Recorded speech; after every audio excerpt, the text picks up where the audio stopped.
নমস্কার বন্ধুরা, চন্দনার রান্নাঘরে আপনাদের স্বাগত জানাই। আজকে আমি আপনাদের বাঁধাকপির তরকারি করে দেখাবো।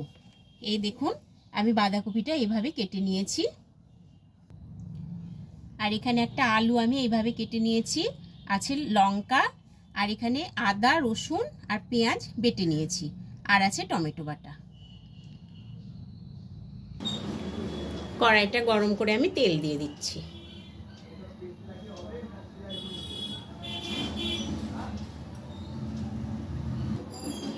দিয়ে দিলাম জিরে ফোড়ন আর লঙ্কা আর তেজপাতা দিয়ে আমি আলুগুলো দিয়ে দিচ্ছি।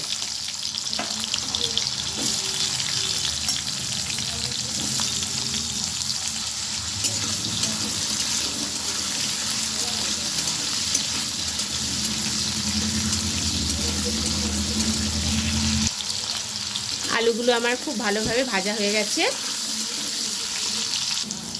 এবারে আমি আদা রসুন পেঁয়াজ বাটাটা একসঙ্গে দিয়ে দিলাম।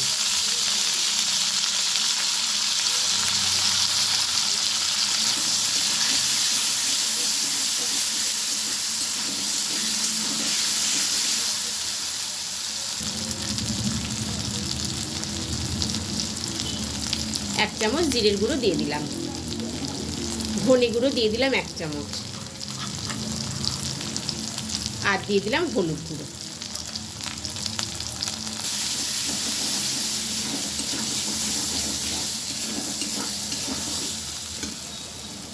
এবারে আমি টমেটো বাটাটা দিয়ে দিচ্ছি।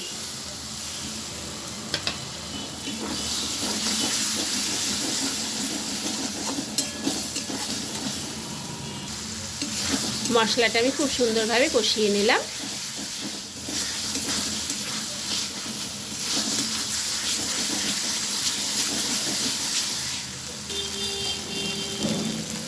আমি এবারে বাঁধাকপিগুলো দিয়ে দিচ্ছি।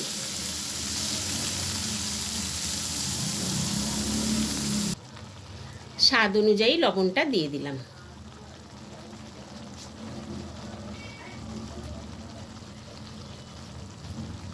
দিয়ে আমি ঢাকনাটা দিয়ে দিচ্ছি। কিছুক্ষণ পর ঢাকনাটা আমি খুলে দিচ্ছি।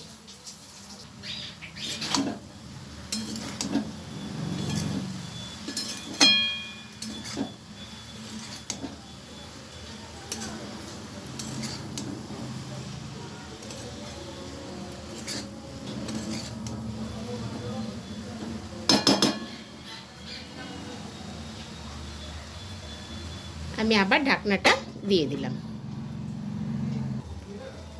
আমি আবার ঢাকনাটা খুলে দিচ্ছি।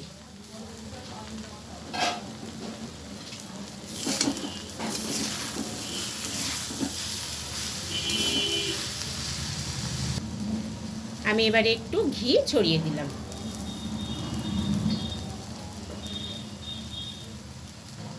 আর দিয়ে দিলাম একটু গরম মশলার গুঁড়ো।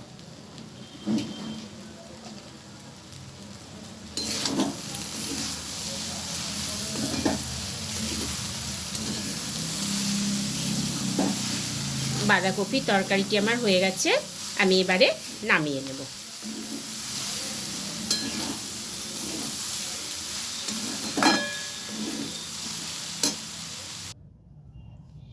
বাঁধাকপির রঙটা বেগুনি বলে তরকারির রঙটা এই কালারের হয়েছে। আমার এই রান্নাটি আপনাদের ভালো লাগলে ভিডিওটিকে প্লিজ লাইক ও শেয়ার করবেন এবং আমার চ্যানেলটিকে প্লিজ সাবস্ক্রাইব করে দেবেন। আবার দেখা হবে নতুন একটি রেসিপি নিয়ে, নতুন একটি ভিডিওতে। ধন্যবাদ।